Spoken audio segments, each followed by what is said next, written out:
Bharatiya Janata party कहाँ पूछने वाली है भैया। और उत्तर प्रदेश में नीतीश कुमार जी का है क्या। बिहार में जो इनकी पार्टी है, यहाँ पर ये तीसरे नंबर की पार्टी बन के रह गए हैं कि आगामी विधान परिषद के जो चुनाव हैं उसमें लोक जनशक्ति पार्टी की राज्य की इकाई अकेले चुनाव लड़ना चाहती है।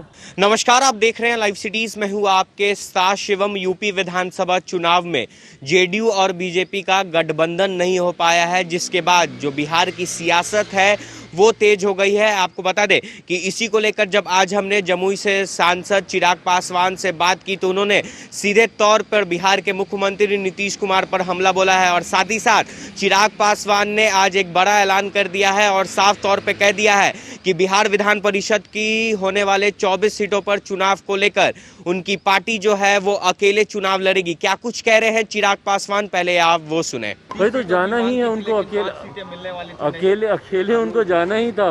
भारतीय जनता पार्टी कहाँ पूछने वाली है भैया। और उत्तर प्रदेश में नीतीश कुमार जी का है क्या, वहाँ पर उनका कौन सा जनाधार है। बिहार में जो इनकी पार्टी है, यहाँ पर ये तीसरे नंबर की पार्टी बन के रह गए हैं और जाएंगे उत्तर प्रदेश में चुनाव लड़ने। बिहार में कोई पूछ नहीं रहा।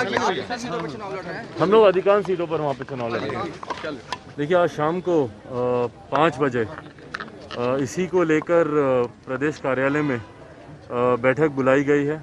संभावित प्रत्याशियों के नाम पर आज चर्चा होगी और मुझे उम्मीद है कि बहुत जल्द इसकी घोषणा, संभावित प्रत्याशियों की घोषणा कर दी जाएगी। प्रदेश संसदीय बोर्ड के द्वारा और प्रदेश अध्यक्ष जी के द्वारा ये सूचना केंद्रीय संसदीय बोर्ड को लिखित तौर पर दी गई थी कि आगामी विधान परिषद के जो चुनाव हैं उसमें लोक जनशक्ति पार्टी की राज्य की इकाई अकेले चुनाव लड़ना चाहती है।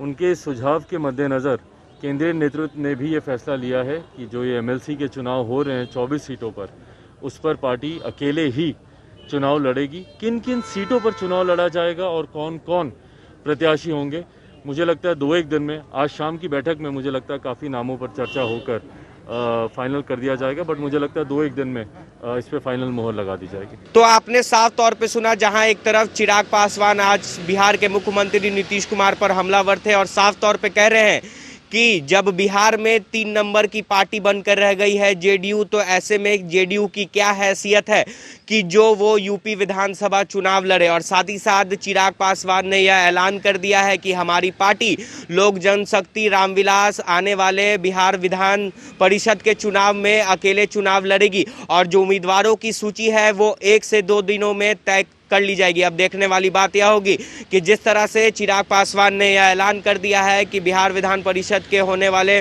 24 सीटों पर चुनाव में वो अकेले लड़ेंगे, तो ऐसे में वो कितने उम्मीदवारों की सूची जो है वो कब तक जारी करते हैं। बहरहाल बने रहे हमारे साथ। अगर आपने हमारे चैनल को सब्सक्राइब नहीं किया है तो जल्द से जल्द सब्सक्राइब कर ले। धन्यवाद।